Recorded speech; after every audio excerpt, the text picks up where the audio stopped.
Ce jour est dédié pour la Refoua Shema, la guérison rapide et totale de Benjamin Ben Miriam Bezrat Hashem. Un shiur sur notre parasha, parashat Beshalach, quatrième parasha du livre de Shemot.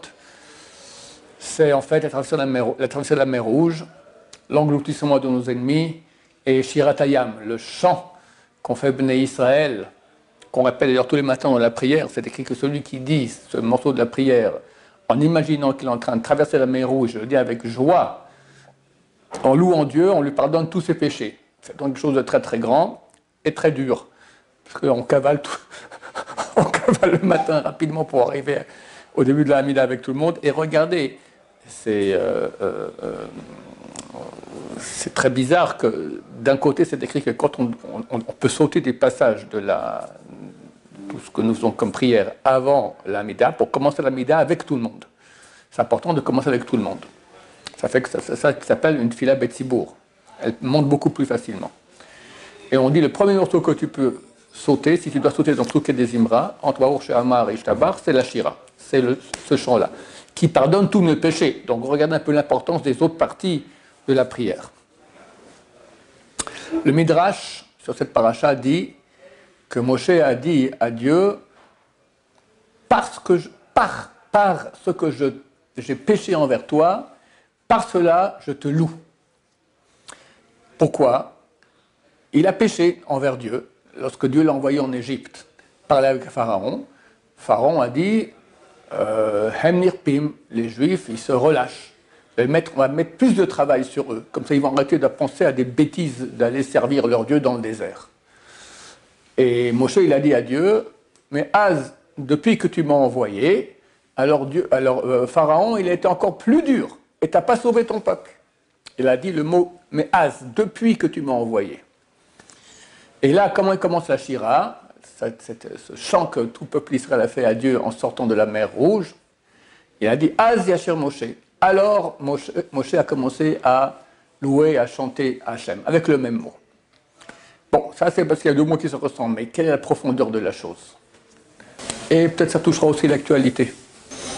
Quelqu'un est tombé malade. Et Baruch Hashem, Dieu fait un miracle, ou un miracle caché, et il guérit. J'ai un voisin qui est le fils de mon cousin, qui a eu la sale maladie. Un jeune homme de 23, 24 ans. Et il y a un mois environ, un peu plus, un mois et demi, d'accord, je le vois, il était chez mon cousin, il parle le matin, il va à la synagogue. Alors je le rattrape. Nous, comment ça va, etc. J'ai dit, je remercie Dieu 1 million de fois par jour qui m'a sauvé il a guéri pour le moment, Baruch Hashem, pour toujours. Mais moi, je ne remercie pas 1 million de fois par jour Hashem que je suis en bonne santé. Lui, il est tombé malade, il a guéri et il remercie Hashem. Et c'est quand même bizarre, parce que si on demandait au type, tu aurais préféré rester en bonne santé ou tomber malade et guérir. Il préfère rester en bonne santé. Mais on voit que néanmoins, au niveau spirituel, au niveau de ce qui se passe entre lui et Dieu, après la maladie, il est bien plus proche de Dieu qu'avant. Et s'il n'y avait pas eu la maladie, il serait moyen. C'est ça qui s'est passé à la sortie d'Égypte. Bnei Israël ont souffert en Égypte, terriblement.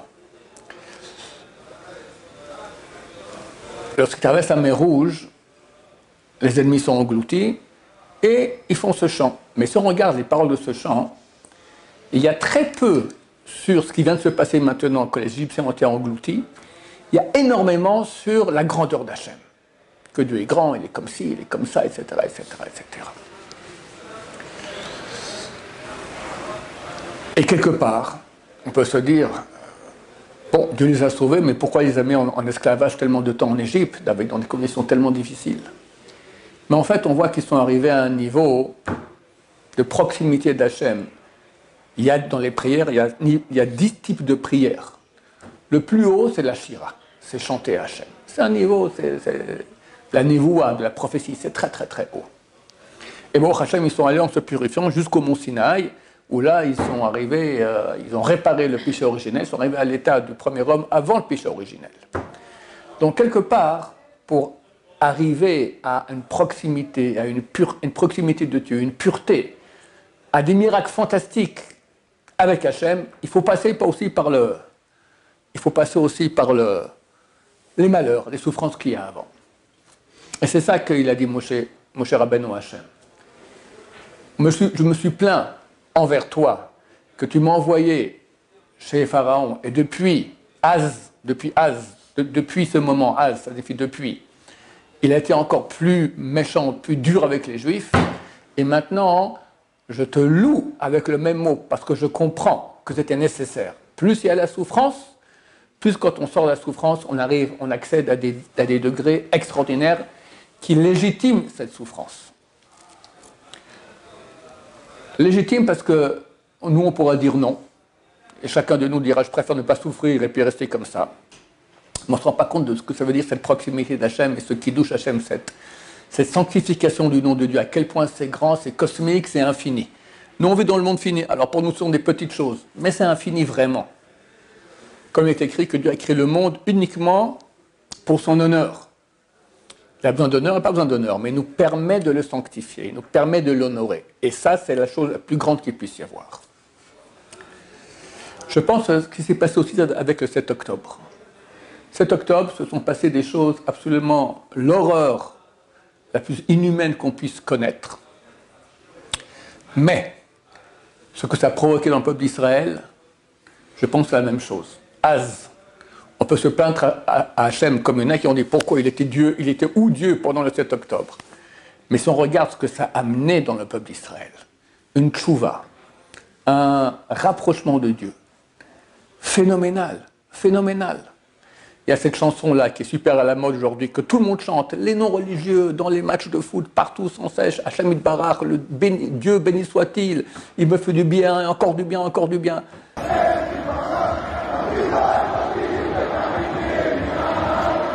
Tout le monde chante ça partout, des non-religieux, des crânes rasés, tatoués, machin, boucles d'oreilles, d'accord, piercing. Mais je ne comprends pas. Eh ben non, ils se rapprochent de Dieu, ils chantent Dieu. Et c'est unique au monde. Et la tchouva, la jeunesse spécialement en Israël, se rapproche énormément de Dieu, énormément.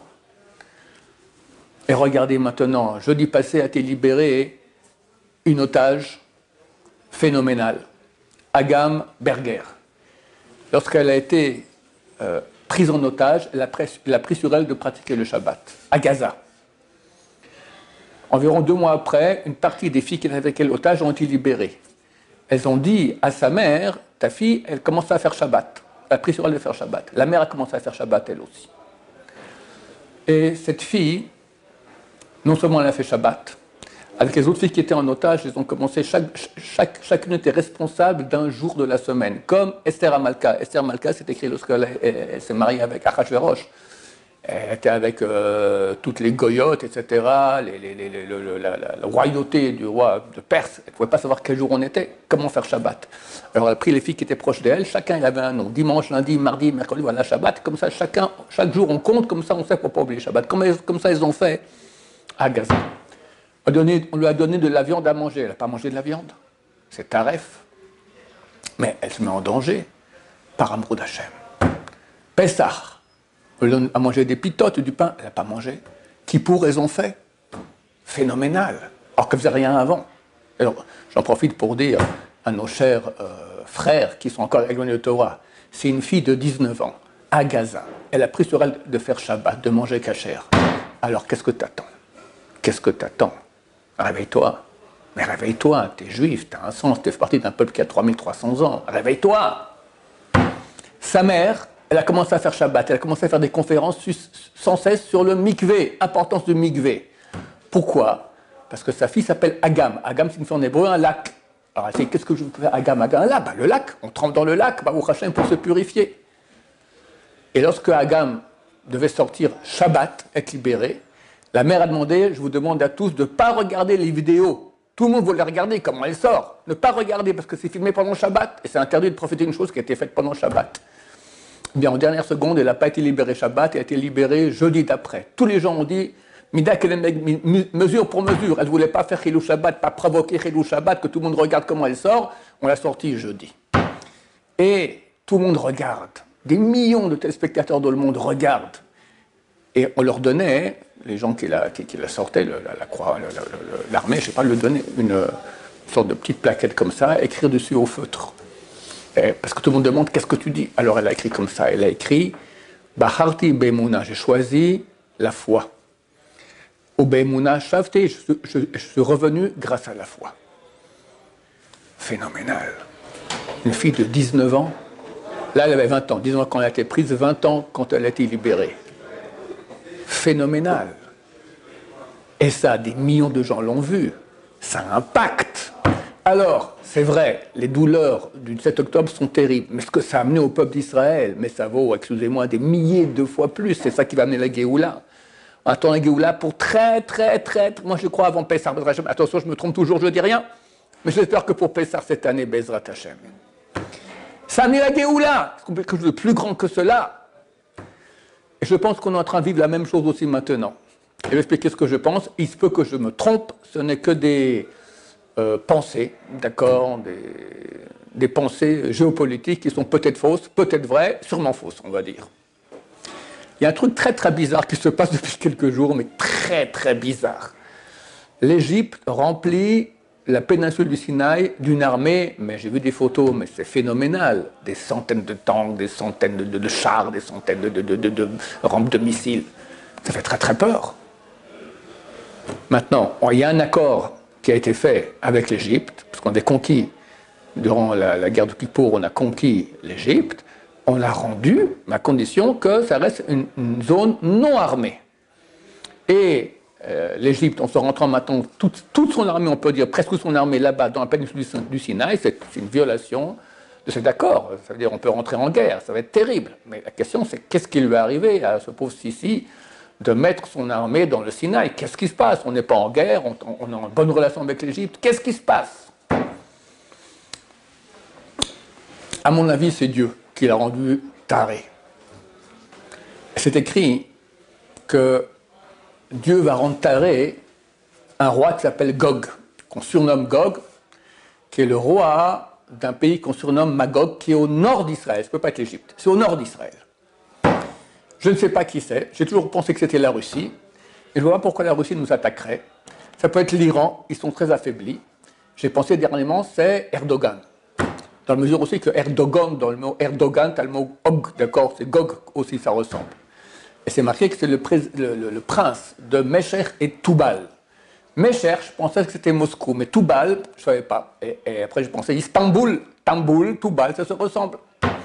Maintenant, ce fou, parce que c'est un vrai fou, j'espère qu'il ne viendra pas ici pour me tirer les oreilles, il dit qu'il viendra ici. Il veut libérer Jérusalem pour la cause palestinienne. Maintenant, il était en Turquie. Venir en Israël, c'est quand même assez loin. Mais lui-même a provoqué la chute de la Syrie. Et maintenant, la Syrie, on peut dire, elle est à lui. Elle est vide. Il peut venir traverser toute la Syrie rapidement et venir ici en Israël. Et c'est super facile pour lui.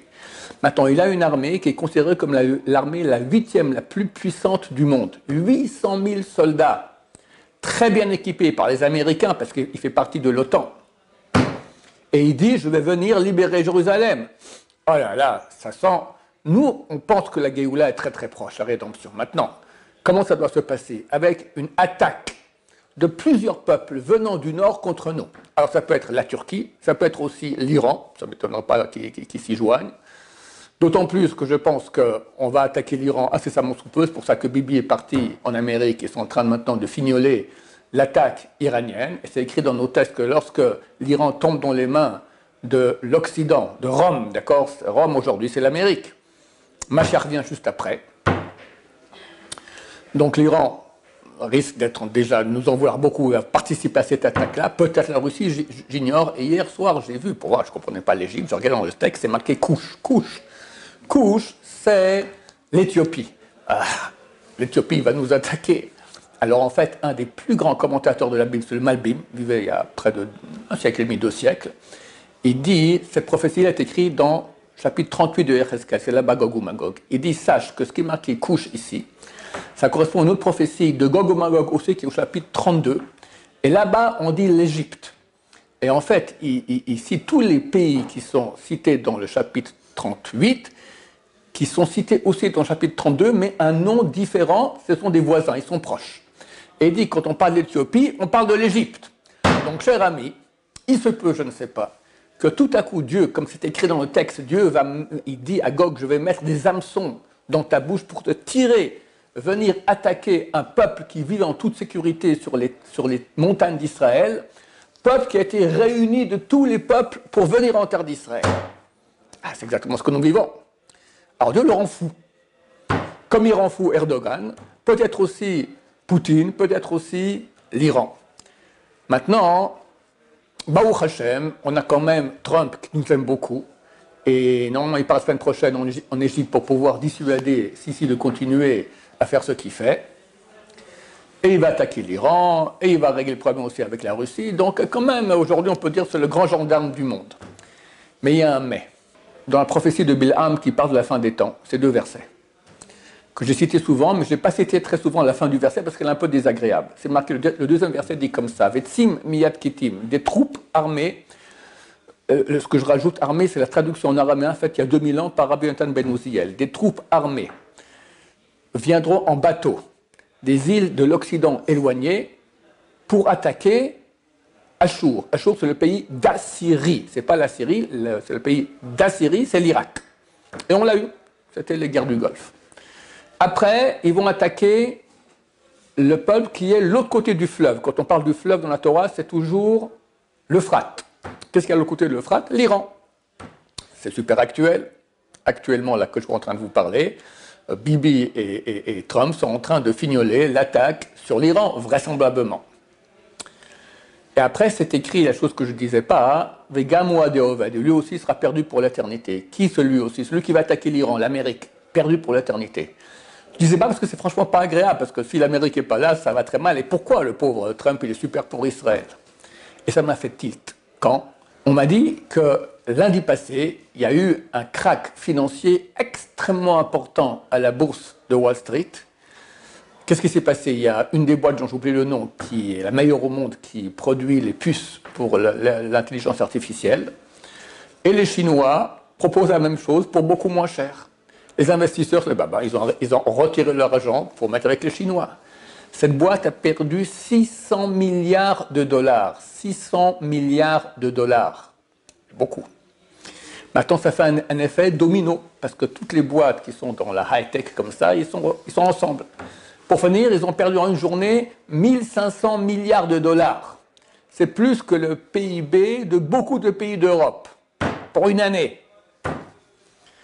Trump peut venir dire, calmez-vous, calmez-vous, ça va, c'est bien, c'est la concurrence, on va faire mieux et on réussira. Il les a calmés, bon. Et moi j'ai dit, il les a calmés, mais qu'est-ce qu'il a fait? Parce que les Chinois vont continuer. Les Américains, je ne sais pas si en 2-3 mois, ils vont régler le problème. Et s'ils ne le règlent pas, ben on va encore devant un nouveau crack. Et si c'est le crack au niveau de la high-tech, ça touche tout pour finir. Et les grands kabbalistes avaient dit déjà il y a 40 années, ma chère viendra quand le dollar vaudra 0. Je me suis dit, c'est peut-être ça, cette phrase de Bilham à la fin de sa prophétie. Lui aussi, celui qui va attaquer l'Iran, Adéoved, il sera perdu pour l'éternité. C'est quoi? Et il perd tout son pouvoir. Donc, ils vont attaquer l'Iran. Pour nous, c'est signe que ma chère vient. Juste après le krach financier, il n'y a plus rien. Et tous nos ennemis qui sont autour de nous, l'Égypte, Erdogan, qui aujourd'hui, ils n'osent pas trop y aller parce qu'ils ont l'Amérique dessus. Ben, ils n'ont plus personne. Du moment que l'Amérique, elle ne vaut plus rien, elle a fait crack, et ben, tout le monde, ils vont faire hipipi pourra. Et ils nous attaquent. Aïe, aïe, aïe, aïe, aïe, aïe, aïe. La grande panique qu'il y aura ici, comme Béné Israël avant de traverser la mer Rouge. Et hurle Hachem! Hachem, qu'est-ce qu'il dit? Ah, Hashmini colère, fais-moi écouter ta voix, qui colère à rêve, car ta voix est agréable. Les pauvres Israéliens, ils sont les boyaux tordus en train d'hurler Hachem, sauve-nous. Et Hachem dit, enfin tu m'appelles. Tout Israël, tous, ils vont appeler Hachem, même les plus gauchistes, le REVRAV, ils vont appeler Hachem en hurlant. T'imagines? La Turquie qui vient par la Syrie, en quelques heures, ils sont ici. L'Égypte qui est déjà une armée énorme. C'est terrible! Et Hachem va faire Gog Magog. Lui-même va se dévoiler. Et il va les ratatiner comme à la sortie d'Égypte. Et comme c'est écrit là-bas dans la prophétie, je vais me sanctifier, me grandir au nom des peuples nombreux et tous reconnaîtront que je suis l'Éternel. Donc, chers amis, je peux me tromper complètement, il n'y aura rien de tout ça. J'espère, parce que personne n'a envie de passer par ce torboyau, mais peut-être que c'est ce qui nous attend. Et on comprend que ce passage de souffrance et de cri à Dieu, il va nous faire monter à des niveaux extraordinaires, il y aura un dévoilement de Hachem extraordinaire, et après, le beau temps, le bonheur divin pour l'éternité. Amen et amen.